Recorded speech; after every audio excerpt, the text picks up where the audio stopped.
এই মালিক ইবনে দিনার রহমতুল্লাহ তাআলা আলাইহি হইল মধুরী, দিন রাত মদ পান করে, দিন রাত মদ হয়। এই আল্লাহর বান্দা যখন শবে বরাতের রাত্রিতে মানুষে আমল বন্দেগী করে, মানুষের নামাজ পড়ে, কেউ কুরআন তিলাওয়াত করে, শবে বরাতের রাত্রিতে কেউ জিকির করে, কিন্তু এই মালিক ইবনে দিনার বড় একজন মধুরী, ওই মদখোর শবে বরাতের রাত্রিতে গিয়া ঘুমাইছে, নামাজও নাই, জিকিরও নাই, তিলাওয়াতও নাই, কোনো কিচ্ছু নাই। ওই মালিক ইবনে দিনার রাত্রিবেলা যখন ঘুমাইছে, ঘুমের মধ্যে স্বপ্ন দেখে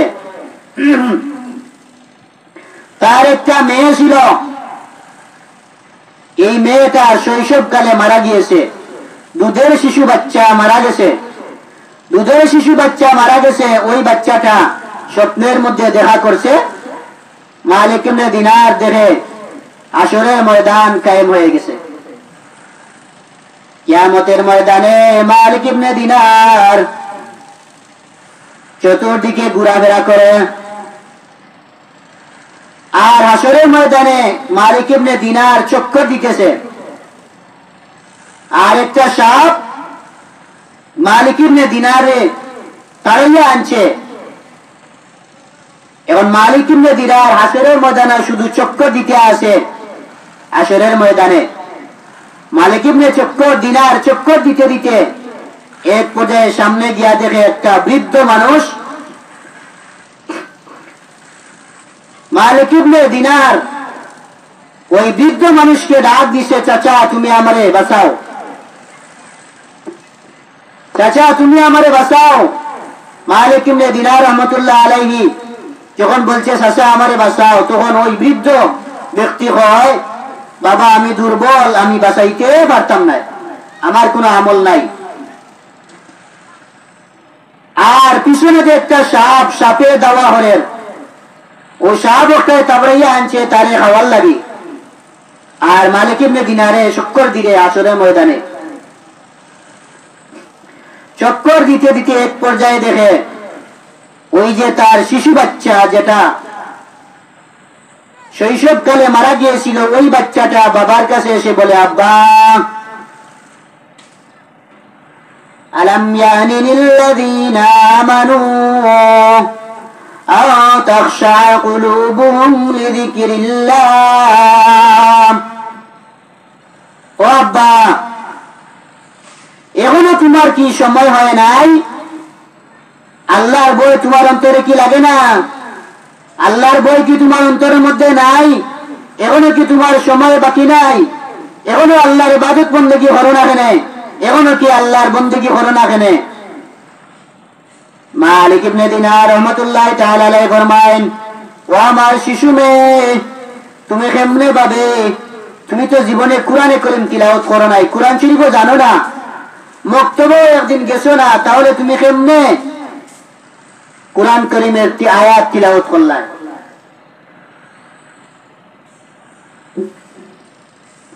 মালিক ইবনে দিনার বলে, ওই মালিক ইবনে দিনারের মেয়ে বলে, আব্বাজান আমি ছোটবেলায় মারা গিয়েছিলাম, মারা যাওয়ার পরে ওই যে এখানে সামনে একটা বিল্ডিং আছে, ওই বিল্ডিং এ যত শিশু বাচ্চা মারা যায়, ওই বাচ্চারা ওই বিল্ডিং এর মধ্যে আগমন করে, বিল্ডিং এর মধ্যে আগমন করার পরে ওখানে সবাই জমা হয়, আর আল্লাহর পয়গম্বর ইব্রাহিম আলাইহিস সালাম ওখানে আগমন করিয়া শিশু বাচ্চাদেরকে কোরআনে কারীম তিলাওয়াত করায়। সুবহানাল্লাহ, এই কারণে আমি কোরআনে কারীম তিলাওয়াত শিখছি। মালিক ইবনে দিনার বলেন, ও আমার শিশু বাচ্চা মেয়ে, ওই যে সাপটা আছে, ওই সাপটা কেন আমাকে দৌড়ায়?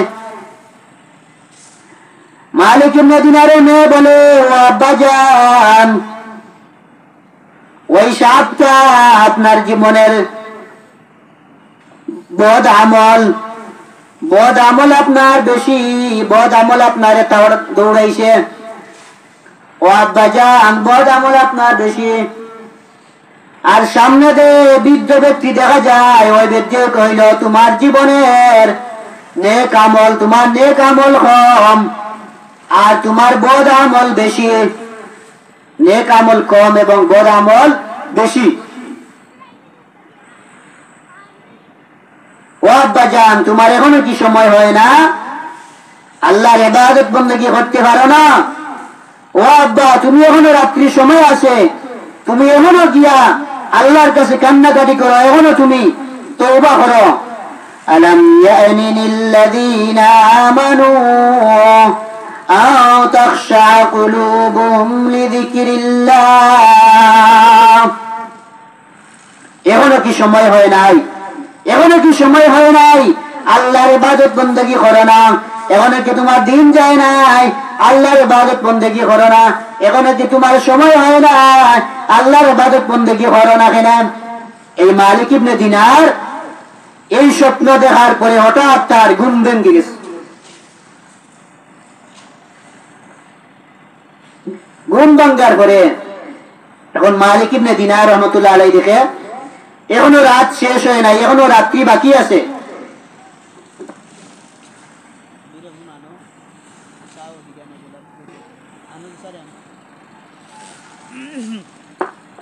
এখনো রাত্রি সময় আছে, এখনো দেখা যায় রাত্রে মসজিদও যায়, গিয়া আল্লাহর কাছে কান্নাকাটি করি। ওই মালিক ইবনে দিনার রহমতুল্লাহ আলাইহি রাত্রিবেলা উনি আল্লাহর বান্দা গেছে, যাওয়ার পরে মসজিদে গিয়া দেখে এখনো মানুষে কেউ কোরআন তিলাওয়াত করতেছে, কেউ জিকির করতেছে, যার যে জিনিস ভালো লাগতেছে সব করতেছে। মালিক ইবনে দিনার গিয়া দেখে উনি আল্লাহর কাছে 2 রাকাত নামাজ পড়ছে, নামাজ পড়িয়া কান্নাকাটি করছে। কান্নাকাটি করার পরে আল্লাহর বান্দা এমন কান্নাকাটি করছে, আল্লাহ রাব্বুল আলামিন জিন্দেগীর গুনাহ মাফ করিয়া দিয়া মালিক ইবনে দিনারে বিশ্ববিখ্যাত ওলি বানাইয়া দিছেন। সুবহানাল্লাহ। এমন কান্নাকাটি করছে আল্লাহর বান্দায়, মালিক ইবনে দিনার বিশ্ববিখ্যাত ওলি হয়ে গেছে।